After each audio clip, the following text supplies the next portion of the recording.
welcome again to Somerset Place. We're continuing our look back at the site's 1941 to 42 restoration project undertaken by North Carolina State Parks and the Federal Works Projects Administration.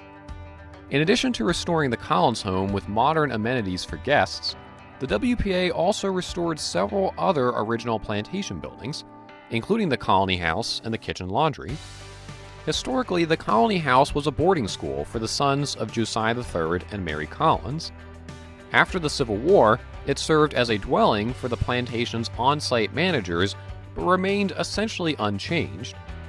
However, the WPA made several modifications to the structure. They demolished the rear shed addition in 1941, believing that it was not original. Later research confirmed that while it was not attached when the colony was first built, it was added during the Antebellum era, and you can learn more about the shed in our video linked at the end of this episode. Workers also repainted the exterior, installed a new juniper shingle roof, and replaced missing window shutters. On the inside, they patched the original pine flooring, installed modern plumbing and electrical fixtures, removed 2 original walls separating closets on the first and second floors, and added bathrooms in those spaces. They put in a septic tank behind the building. While the WPA's changes once again combined preservation with functionality, it's not clear what the colony's intended purpose was to be in the new state park. By contrast, state officials decided to renovate the KitchenLaundry building to be a residence for the family of the park's first superintendent, Tom Davenport. The structure was in serious disrepair after decades of hard use, first by enslaved women cooking and laundering for the Collins family, and later by post-war residents. As a result, the state's original plans called for it to be demolished and reconstructed. Instead, WPA workers largely rebuilt the structure in order to restore it.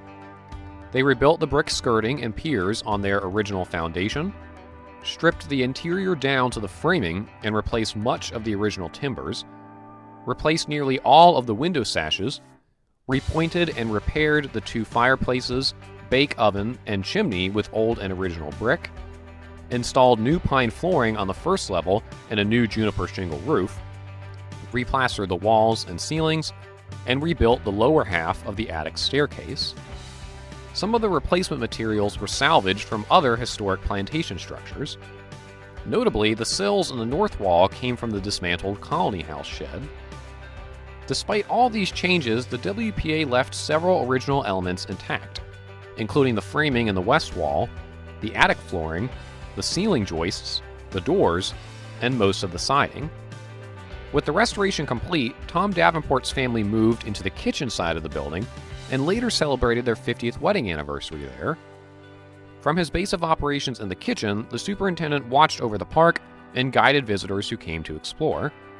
It was there that the first public interpretation about Somerset's history began. But as we'll see later, what interpretation the park offered was severely limited without research and archaeology.